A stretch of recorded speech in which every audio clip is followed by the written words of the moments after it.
Patriotes. Merci Madame la Présidente. Monsieur le Premier ministre, mes chers collègues, les prix des billets d'avion pour les Outre-mer sont trop chers. 867 €, prix d'un aller-retour Paris-Pointe-à-Pitre actuellement, 8 heures de vol. Pour un Paris-Los Angeles, 11h35 de vol, dans les mêmes conditions, 686 €.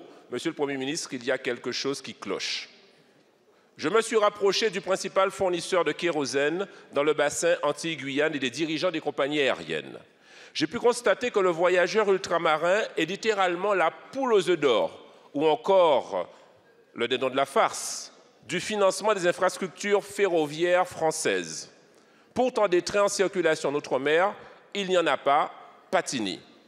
En effet, la taxe de solidarité dite Chirac, payée par les compagnies aériennes pour financer les investissements de l'État en matière de ferroviaire, figurez-vous que le passager ultramarin la paye. Pourquoi donc ne pas exonérer de cette taxe les compagnies aériennes opérant des rotations en Outre-mer vers l'Hexagone? On parle là de millions d'euros. Autre taxe payée par les compagnies aériennes et répercutée sur le prix du billet, la taxe de sûreté et de sécurité, qui dans d'autres pays du monde est payée par l'État. Encore une piste pour diminuer le coût du transport.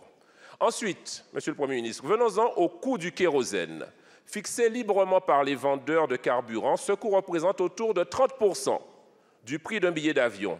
Pourquoi ne pas encadrer son prix par arrêté préfectoral, comme pour les autres carburants en Outre-mer? Enfin, il y a également à redire sur l'impossibilité pour la raffinerie des Antilles de s'approvisionner ailleurs qu'en mer du Nord. C'est loin. Pourtant, nos voisins sud-américains compte parmi les plus grands producteurs de pétrole au monde et c'est moins cher. Monsieur le Premier ministre, voici là des pistes d'économie que je pose sur la table. Je compte sur vous pour les saisir. Je vous remercie. Je vous remercie, Monsieur le député. Monsieur le Premier ministre. Merci Madame la Présidente, Mesdames et Messieurs les députés, Monsieur le député Olivier Serva. Vous avez raison, la question de la desserte aérienne de la Guadeloupe et plus largement des Outre-mer est cruciale. Et évidemment, avec le gouvernement, nous y sommes très vigilants. Vous m'interrogez sur la taxe dite Chirac. Celle-ci finance, comme vous le savez, depuis 2006, l'aide au développement.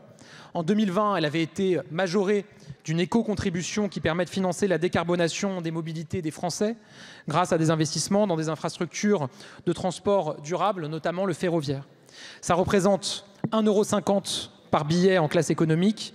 C'est évidemment bien loin du prix total du billet que vous avez évoqué, mais qui est véritablement un sujet sur lequel nous devons continuer à travailler. Pour autant, je le dis, le gouvernement met tout en œuvre et continuera à le faire pour rendre les vols entre l'Hexagone et les Outre-mer accessibles à tous les ultramarins. Plusieurs mesures sont d'ores et déjà prises qui limitent les coûts par rapport aux autres vols. Je pense à la TVA et aux obligations de compensation des émissions applicables aux vols intérieurs, deux mesures qui ne s'appliquent pas pour les vols desservant l'outre-mer, ce qui permet déjà un soutien. Je pense également aux règles européennes qui ne sont pas applicables, en particulier l'obligation d'incorporation de carburants d'aviation durable pour les vols au départ de l'outre-mer ou l'intégration au marché carbone européen. Donc ces mesures-là que je viens de citer, elles permettent de limiter le prix des billets entre les Outre-mer et l'Hexagone. On agit également pour rendre plus accessible le transport aérien pour nos compatriotes Outre-mer avec une augmentation de 50% de l'aide à la continuité territoriale mise en œuvre en 2024. Et c'était notamment une revendication des députés ultramarins de tous les bancs qui s'étaient mobilisés pour cela. Enfin, le dernier comité interministériel des Outre-mer auquel je faisais référence il y a un instant a initié une réflexion globale sur les prix des billets d'avion. Je souhaite que cette réflexion puisse se poursuivre et surtout qu'elle intègre, comme vous nous y avez invité, la question du prix du kérosène. Je connais votre engagement sur le sujet avec beaucoup d'autres parlementaires ici et je compte évidemment sur vous pour nous faire des propositions en la matière et qu'on puisse avancer ensemble sur ce sujet. Je vous remercie, Monsieur le Premier ministre. La parole est à Monsieur Jérôme Nury pour le